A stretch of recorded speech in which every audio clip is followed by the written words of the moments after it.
Salve a tutti, sono Luca Gatto, un tecnico agronomo della provincia di Latina, che grazie alla collaborazione del perito agrario Simone Maula e di tutti gli agricoltori coinvolti nelle prove, abbiamo sviluppato il lavoro che ora vedremo insieme. È bene sottolineare che tutte le esperienze qui riassunte sono state fatte nel 2021 nella provincia di Latina.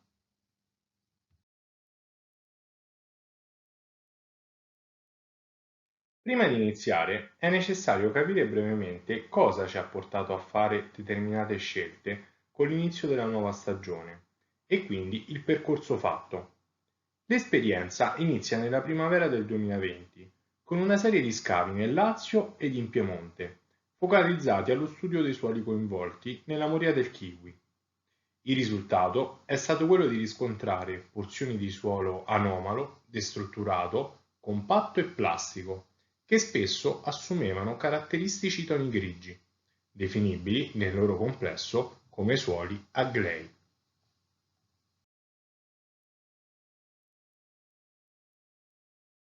In questa slide sono elencate le possibili cause che hanno formato questi tipi di suolo associati alla moria. I grandi volumi di acqua utilizzati sul kiwi, la tecnica irrigua non corretta, ovvero acqua data in modo troppo localizzato e in un lasso di tempo troppo breve, nonché la tipologia dei suoli e la loro sistemazione errata. Altri due aspetti necessari per capire il perché e il come si sono manifestati i sintomi, ma non per questo reali cause della moria, sono le precipitazioni intense, alternate a periodi siccitosi, e la cattiva gestione del suolo durante periodi piovosi, che ne aumenta la suscettibilità all'erosione. Ponendo l'attenzione su tutto questo, si è deciso di cambiare. Così ci siamo concentrati sull'approccio agronomico e prima di ogni altra cosa sulla tecnica irrigua.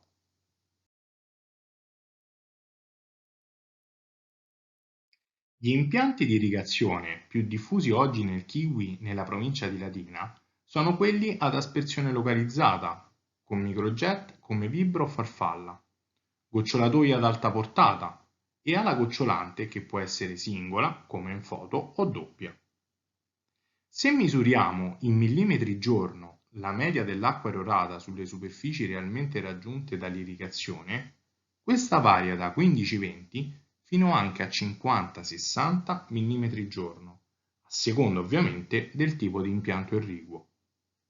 Teniamo bene a mente che 1 mm equivale a 1 litro su metro quadro e che 40 mm in circa 4 ore vengono considerati dalle compagnie assicurative come bombe d'acqua. Se infine calcoliamo i millimetri totali in stagione che cadono su un metro quadro destinato alla bagnatura senza considerare la normale pioggia, raggiungiamo numeri davvero troppo grandi per i nostri suoli. Quindi tutte queste tipologie di impianto irriguo hanno in comune la tanta acqua data in modo molto localizzato.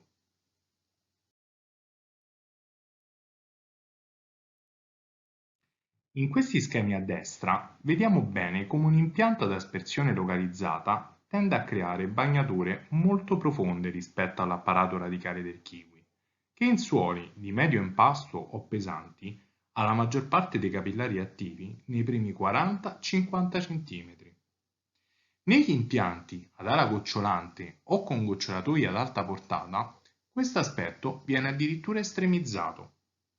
Sicuramente è molto comodo per passare con la trattrice, dato che l'interfila rimane asciutta, ma la pianta, se potesse, cosa ne penserebbe? Dopo migliaia di anni di evoluzione con la normale acqua piovana, probabilmente direbbe che abbiamo sbagliato verso. Ora mi spiego. Se consideriamo i grandi volumi di acqua adottati su questa coltura, correlati all'eccessiva localizzazione e intensa irrigazione, sviluppiamo un tipo di movimento di acqua nel terreno molto verticale, andando a coinvolgere quindi orizzonti di suolo eccessivamente profondi e dove i capillari radicali sono per lo più assenti. Tutto ciò, sul medio-lungo termine, potrebbe generare le problematiche per cui da tempo cerchiamo un colpevole. A questo punto la mossa seguente è stata quella di provare un'irrigazione diversa, più orizzontale appunto. Ecco qui, un'irrigazione ad aspersione totale o a tutto campo, se preferite. L'idea è stata quella di utilizzare microjet con superfici di bagnatura estese. Ogni dispositivo copre infatti un'area di circa 20-25 m², producendo dai 4 agli 8 mm/ora, come una normale pioggia. In questo modo il risultato che otteniamo è una bagnatura maggiormente superficiale, che interessa orizzonti di suolo dove è presente la maggior parte dell'apparato radicale, così da preservare quelli più profondi.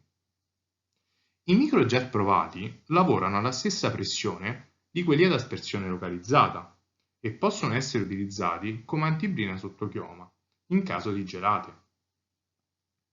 Dopo un anno di prove in campo, possiamo dire che il volume di acqua totale utilizzato in una stagione è pari ai tipi di impianto irriguo in uso oggi e a volte si è rivelato anche minore.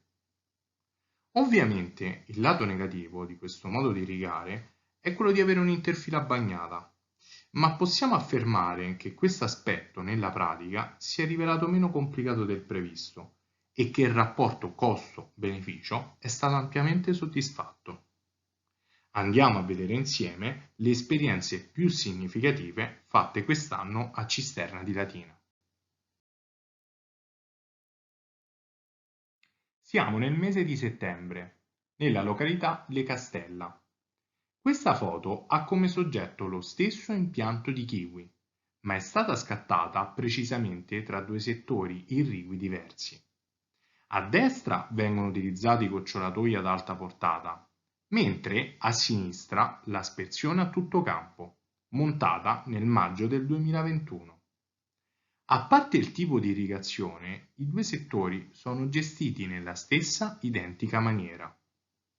Fino all'anno precedente, le piante presenti nel settore a sinistra si mostravano sofferenti come quelle a destra.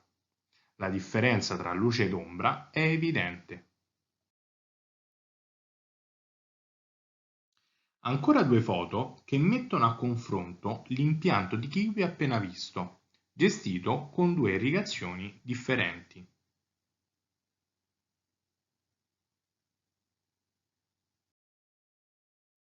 Qui siamo in un impianto di kiwi dove fino al 2020 è stato utilizzato il sistema irriguo a doppia ala gocciolante. Nonostante gli eccellenti risultati dei primi anni, nel 2020 si sono manifestati i primi sintomi di moria su alcune piante. Così, durante la primavera del 2021, si è deciso di passare all'irrigazione a tutto campo. Ora vediamo insieme il video fatto da Simone Maura a settembre del 2021.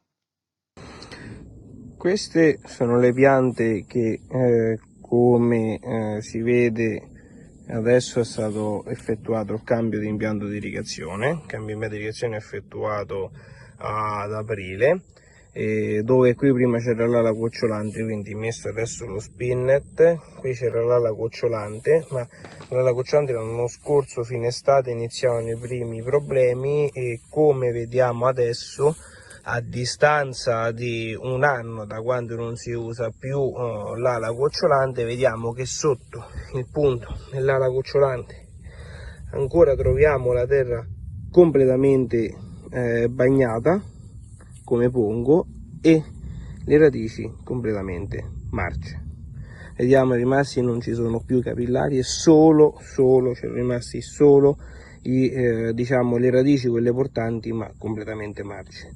Difatti la pianta stava andando in deperimento e allora abbiamo deciso di fare una letamazione, quindi qui è stata buttata una quantità di letame elevato, più abbiamo messo lo spinnet. E se noi ci spostiamo sulla stessa pianta, lì era sotto l'ala gocciolante, ci spostiamo di mezzo metro, dove ora quindi stiamo irrigando con questo spinnet a tutto campo, quindi su 20 metri quadrati, vediamo che la pianta ha cominciato a rifare nuovi capillari e vediamo la terra cosa fondamentale, terreno dove qui oggi sono stati dati, ecco, 2 ore fa sono stati dati la bellezza di 100 litri d'acqua su 20 metri quadrati.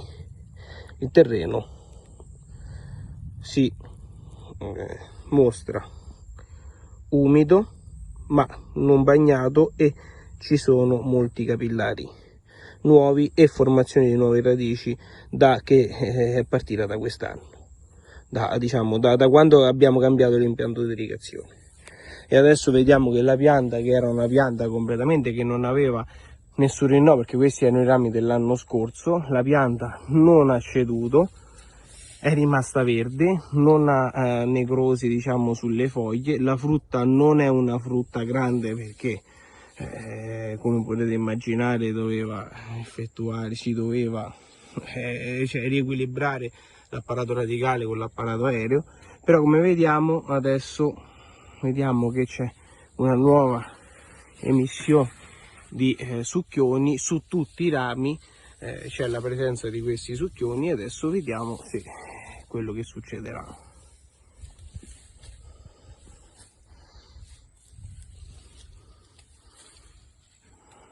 Vedremo l'anno prossimo.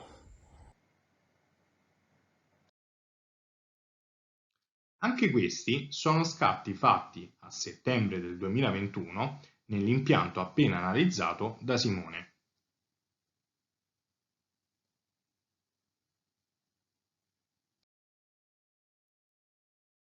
A questo punto vediamo come un suolo di medio impasto risponde passando dall'aspersione localizzata a quella a tutto campo.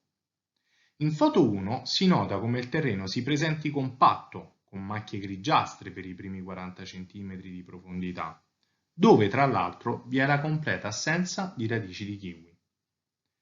Al di sotto il terreno cambia in maniera evidente, rivelando una radice secondaria avvizzita e che presenta evidenti sintomi di moria. In foto 2 e 3 è stato evidenziato come oggi, dopo un anno di irrigazione diversa, sullo stesso orizzonte della radice morta, la pianta stia iniziando a produrre di nuovo capillari sani. Tutto ciò ci lascia dedurre che le condizioni asfittiche che avevano portato alla morte della radice stanno regredendo e che quindi quell'orizzonte di suolo è di nuovo adatto ad ospitare l'apparato radicale del kiwi. È bene dire che ad oggi la chioma non si presenta in perfetto stato, ma la pianta è produttiva e nel complesso non è peggiorata rispetto all'anno precedente. Dovrà essere nuovamente valutata nel 2022. Questa è l'ultima esperienza che condividiamo. Qui le prime piante sintomatiche si sono rivelate nel 2020 ed anche qui nella primavera del 2021 si è passati dall'aspersione localizzata a quella a tutto campo. Su una singola pianta con i sintomi è stata presa una decisione curiosa, che con il tempo si è rivelata poi davvero lungimirante.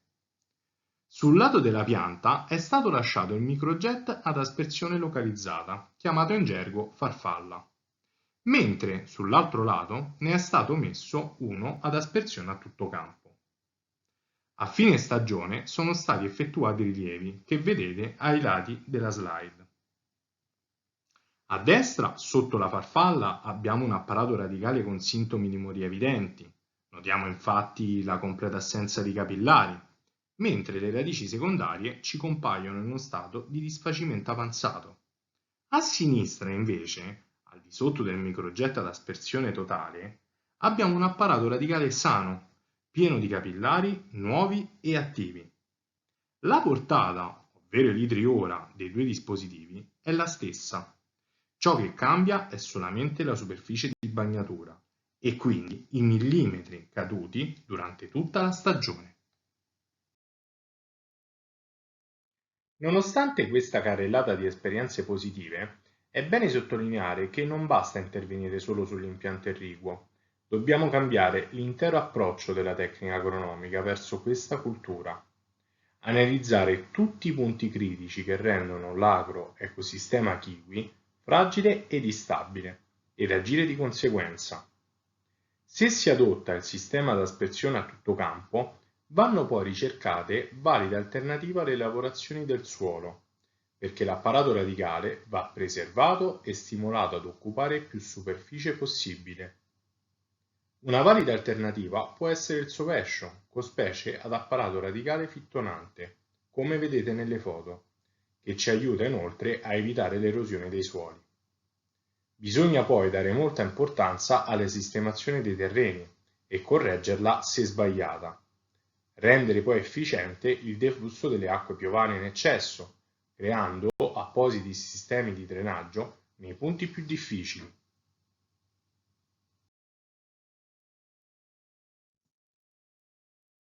Purtroppo, per molti impianti di kiwi è troppo tardi, poiché le piante ormai sono eccessivamente compromesse o addirittura morte. Dopo tutte le esperienze fatte, quello che possiamo consigliare in questi casi è di effettuare prima di tutto scavi di monitoraggio per capire dove e come intervenire. Quindi effettuare una lavorazione di scasso profonda, almeno 1 metro, come quella che si vede nel video, per poi lasciare il terreno fermo in modo che si rigeneri. Una volta effettuati i lavori di sfinamento delle zolle e colmatura, si potrà procedere a dei sovesci intermedi o direttamente alla nuova piantumazione di Actinidia. I primi rilievi relativi a questa pratica di rinnovo potranno essere effettuati nel settembre del 2022.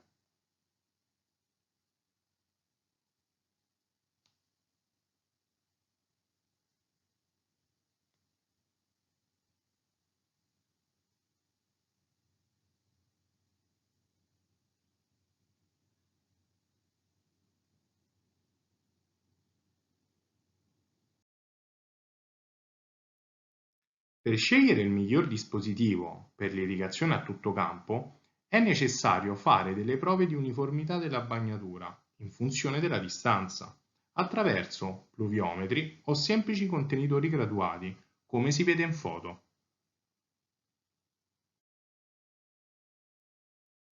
Le esperienze appena descritte sono state fatte nella provincia di Latina, su circa 50 ettari di kiwi. Dove c'erano i primi sintomi, i risultati sono stati subito buoni ed evidenti, ma negli impianti o in parti di essi fortemente compromessi, le piante non sono peggiorate, ma neanche migliorate, almeno quest'anno. Siamo consapevoli che tutto ciò non basta per redigere un protocollo di difesa che dia risultati certi. È necessaria l'esperienza di più anni, ripetuta in più regioni, ma ogni anno perdiamo centinaia di ettari nella sola provincia di Latina. Non possiamo più aspettare, dobbiamo trovare ora qualcosa di diverso che renda l'agro-ecosistema kiwi realmente sostenibile e duraturo nel nostro territorio. Grazie per l'attenzione.